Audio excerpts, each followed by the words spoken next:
কুষ্টিয়ার দৌলতপুর সীমান্তে শূন্য রেখায় এখনও অবস্থান করছে ভারত থেকে বাংলাদেশে পুশিনের চেষ্টা করা সেই 12 নাগরিক।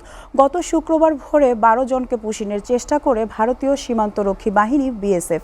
সে সময় বিজিবি ও স্থানীয়রা অবৈধ অনুপ্রবেশে বাধা দিলে 4 শিশু ও 4 নারী সহ 12 জন এখনও সেখানেই অবস্থান করছেন।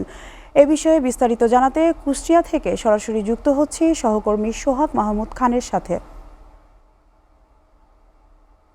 সোহাগ, শূন্য রেখায় বিএসএফ এর পুশিনের শিকার সেই হতভাগ্য 12 ভারতীয় নাগরিকের সর্বশেষ আপডেট আমাদেরকে জানান।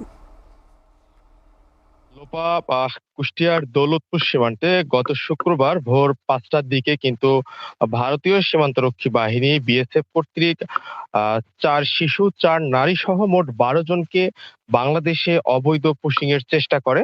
তবে তাৎক্ষণিক টহলরত বিজিবি সদস্য এবং স্থানীয় গ্রামবাসী একত্রিত হয়ে কিন্তু সেটি রুখে দিয়েছে।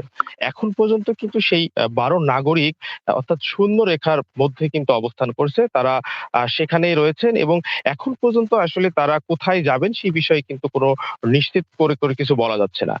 আমরা তথ্য পেয়েছিলাম যে আসলে গেল শুক্রবার কিন্তু দুপুর 4:30টার দিকে বিএসএফ এর সঙ্গে বিজিবির একটি বৈঠকের কথা ছিল।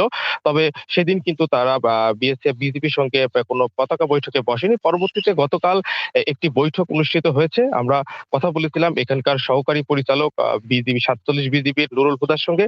তিনি জানিয়েছেন যে বিএসএফ এর সঙ্গে কথা হয়েছে এবং বিএসএফ মূলত এই 12 জনের ব্যাপারে তারা তদন্ত করবে এবং তদন্ত করে তার পরবর্তীতে কিন্তু সিদ্ধান্ত নিবে যে আসলে তাদের ভাগ্যে কি রয়েছে।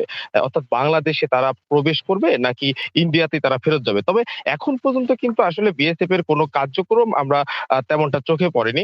তবে এখানকার স্থানীয়দের ভেতরে একটি উদ্বেগ উৎকণ্ঠা কাজ করছে এই ঘটনাকে কেন্দ্র করে সীমান্তে নজরদারি বাড়ানো হয়েছে এবং সর্বশেষ আসলে বিজিবির টহল আমরা দেখতে পেয়েছি যে এখন পর্যন্ত বিজিবিতে টহল রয়েছে এবং তারা বলছে যে কোনোভাবেই ভারতীয় কোনো ব্যক্তিকে অবৈধ অনুপ্রবেশ করতে দেয়া হবে না।